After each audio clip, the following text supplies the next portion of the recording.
Egypt का शहर, जिसे मिस्ट्रीज का शहर भी कहा जाता है, इस शहर में आज से 4500 साल पहले एक ऐसा अजूबा बनाया गया जो आज तक लोगों को शौक करता आ रहा है, the great pyramid of Giza.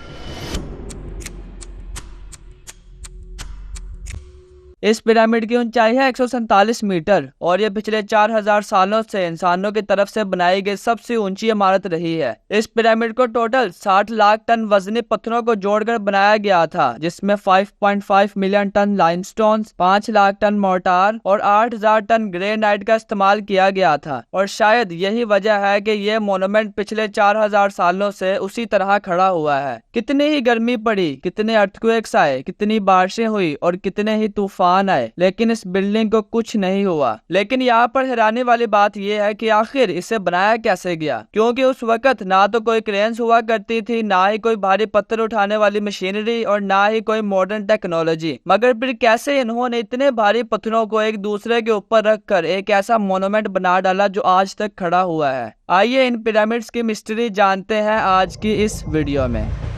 Great Pyramid of Giza stands at over 450 feet tall. Built around 2500 BC, it is the tallest structure on Earth for more than 3,500 years. Built as gargantuan tombs of shining white limestone, the pyramids were designed to hide dark secrets of the dead. अगर हम past में पीछे जाएं तो हमें पता चलता है कि उस वक्त इजिप्ट के राजा महाराजा इन पिरामिड्स को टोम्स के तौर पर इस्तेमाल करते थे, क्योंकि उस वक्त के लोगों का मानना था कि मरने के बाद भी जिंदगी खत्म नहीं होती, बल्कि एक नई जिंदगी की शुरुआत होती है, जिसमें उनकी आत्मा एक अंडरवर्ल्ड में जाती है, जहां गॉड उनको जज करता है और जिन्होंने अच्छे काम किए होते हैं वो हमेशा के लिए जिंदा रहते हैं। और इसी आफ्टर लाइफ की तैयारी के लिए राजा महाराजा अपनी जिंदगी में अपने लिए टोम्स बनवाते थे और इसमें खाना, कपड़े, ज्वेलरी, खजाना और फर्नीचर रखवाते थे, ताकि ये उनकी आफ्टर लाइफ में काम आ सके। और फिर मरने के बाद उनकी बॉडीज को एक कॉफिन में ममीफाई करने के बाद बंद करके रख दिया जाता था। और ये पिरामिड ऑफ गीजा भी कहा जाता है कि 2560 बीसी में फेरो खुफू ने बनवाया था। फेरो उस वक्त के राजे महाराजाओं को कहा जाता था। ये पिरामिड नाइल लेक से थोड़ी ही दूरी पर वाक़िया है और ये सिर्फ एक ही पिरामिड नहीं, बल्कि इसके साथ 2 और पिरामिड्स हैं जो सेम इसी की तरह के हैं, जिनमें सबसे ऊंचा है ये पिरामिड ऑफ गीजा, जिसे फेरो खुफू ने बनवाया था। और इसके बाद दूसरा बड़ा पिरामिड है पिरामिड ऑफ खाफरे, जिसे खुफू के बेटे खाफरे ने बनवाया था। और तीसरे नंबर पर है पिरामिड ऑफ मेनकोरे, जिसे खाफरे के बेटे मेनकोरे ने बनवाया था। और इसके अलावा भी इजिप्ट में कई और मोनूमेंट्स हैं, जैसे कि द ग्रेट स्फिंक्स और कई और छोटे मोटे पिरामिड्स। लेकिन मौसम के असरात की वजह से इन सब में से सिर्फ यही 3 पिरामिड्स अपनी असली हालत में बचे हुए हैं, और इनमें से भी स्पेशली पिरामिड ऑफ गीजा।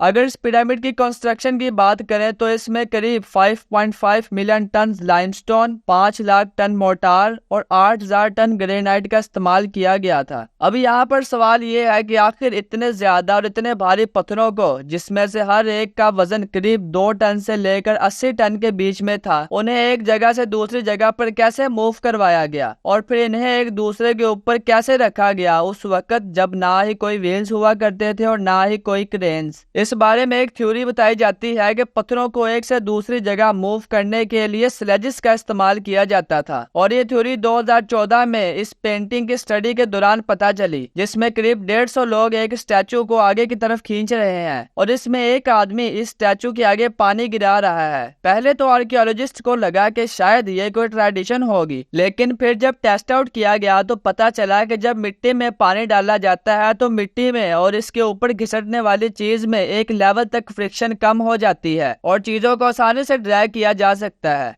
अभी यहाँ पर पत्थरों को मूव तो कर लिया, लेकिन अब इन्होंने इतने भारी पत्थरों को एक दूसरे के ऊपर कैसे रखा होगा जब क्रेन्स एग्जिस्ट ही नहीं करती थी। इस बारे में भी एक थ्योरी बताई जाती है कि इन्होंने रैंप का सिस्टम इस्तेमाल किया होगा, जिसमें इन्होंने पहले एक मिट्टी का रैंप बनाया होगा, फिर इसके दोनों साइडों पर लकड़ियां गाड़ कर रस्सियों और स्लेजिस की मदद से पत्थरों को खींच कर एक दूसरे के ऊपर रखा होगा। और फिर पिरामिड का हर लेवल कंप्लीट करने के बाद रैंप को पीछे की तरफ एक्सपैंड किया होगा, ताकि लैंप का एंगल ज्यादा ना हो जाए। इसके अलावा दूसरी थ्योरी ये बताई जाती है कि इन्होंने लीवर्स का सिस्टम इस्तेमाल किया होगा, जिसमें इन्होंने कोई एक मिडल पॉइंट लिया होगा, फिर उसके ऊपर एक भारी सी लकड़ी रखकर इसके दूसरी साइड पर वजन डालकर पत्थर को ऊपर प्लेस किया होगा। अब ये दोनों थ्योरी सुनने में तो ठीक लगती है, लेकिन एक्चुअली में ये पूरी तरह एक्सप्लेन नहीं करती कि क्या वाकई में इन्होंने यही टेक्निक्स यूज की होंगी। इसीलिए अभी तक ये बात मिस्ट्री बनी हुई है कि कैसे इन्होंने ये पिरामिड्स बिल्ड किए होंगे। लेकिन इस सब के अलावा इन पिरामिड्स की एक बात बड़ी ही इंटरेस्टिंग है, और वो ये है कि इन पिरामिड्स को ऐसे डिजाइन किया गया था कि इनकी चारों वॉल्स नॉर्थ, ईस्ट, साउथ और वेस्ट में एग्जैक्टली अलाइन करती हैं। लेकिन आखिर उन्होंने किस तरह अलाइन की होंगी उस वक्त जब ना ही कंपास हुआ करते थे और ना ही कोई जीपीएस की टेक्नोलॉजी। इस बारे में भी 1989 में एक इजिप्टियोलॉजिस्ट रॉबर्ट बावल ने एक ओरियन कोरिलेशन थ्योरी पेश की, जिसमें रॉबर्ट ने कहा कि ये तीनों पिरामिड्स ओरियन बेल्ट के तारों में से 3 तारों के साथ अलाइन है।